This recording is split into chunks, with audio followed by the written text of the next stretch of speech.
আজকে আমি রওনা দিলাম জগন্নাথপুর আমার তালইর বাড়ি। আইজ আমার বাইকনার আকিকা, আমার বোন দুলাভাই এবং বাইকনা তিনজন লন্ডন, কিন্তু আমার তালইয়ে বাড়ি সাজাইছন বিয়ার বাড়ির লেখা। তালইর মতে হায়াত মত খোয়া যায় না, নাতির বিয়া সাথে খাইতে পার মুনি আকিকাটা সুন্দর করে পালন করিল। যাই হোক, আজকে আমার লগে আছেন পাপ্পু ভাইয়ের বিষয়ে যারা যারা জানেন তারা অবশ্যই পাপ্পু ভাই সম্পর্কে কমেন্ট করবা। প্রকৃতির অপরূপ সৌন্দর্য উপভোগ করতে করতে আমরা রওনা দিলাম সিলেটের উদ্দেশ্যে, কারণ সিলেট থেকে আমি আমার বাইকনারে আমার লগে নেওয়া লাগবে। বাইকনারে রিসিভ করার আগে আমি আর পাপ্পু ভাইয়ে পিউরিয়ার কফি খাইলাম এবং শরীরটা চাঙ্গা করলাম, লগে কিছু খরচ করা লাগছে ওগুলা করলাম। এর বাদে আমরা গেলাম কি বাইকনার বাসাত, বাইকনারে রিসিভ করি আমরা রওনা দিলাম আবার জগন্নাথপুরের উদ্দেশ্যে। আজকের প্রায় অর্ধেক দিন উবালা বৃষ্টি দিছে।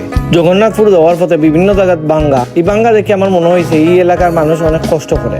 এই বাঙ্গার কারণে আমরা জার্নিটা আসলে কষ্টকর হয়েছে। তবে একটা জিনিস মানতে হইব, আমরা সিলেট অঞ্চল অনেক সুন্দর। আপনি সিলেটের বিভিন্ন এলাকা যত ঘুরবা তত আপনার সিলেটের প্রতি মায়া বাড়বে। সিলেট এমন একটা অঞ্চল যেটা সৌন্দর্য আপনি হইতে শেষ করতে পারতেন। যাওয়ার পথে আমার একটা জিনিস দেখিয়া খুব ভালো লাগছে। জগন্নাথপুর ঢুকার আগে দেখলাম কিছু ভাইয়াইনতে ক্রিকেট খেলার লাগি পিচ বানাইরা। আমরা চাই প্রতিটা গ্রাম ওলা খেলা প্রেমী যুবক সকল গড়িয়া উঠতাম। এই ভাইয়াইন তোরে খেল চিনিয়ে থাকলে অবশ্যই মেনশন করবা। যাওয়ার পথে দেখলাম জগন্নাথপুর বাজারও এখন বাইরে দোকান থেকে বার করিয়া ফিটাও মব সৃষ্টি করিয়া যারা এই ধরনের আচরণ করে তার বিরুদ্ধে আইনি ব্যবস্থা নেওয়া হোক। বেচারা যদি দুষ করিয়া থাকে তার বিচার অবশ্যই আইনে করব।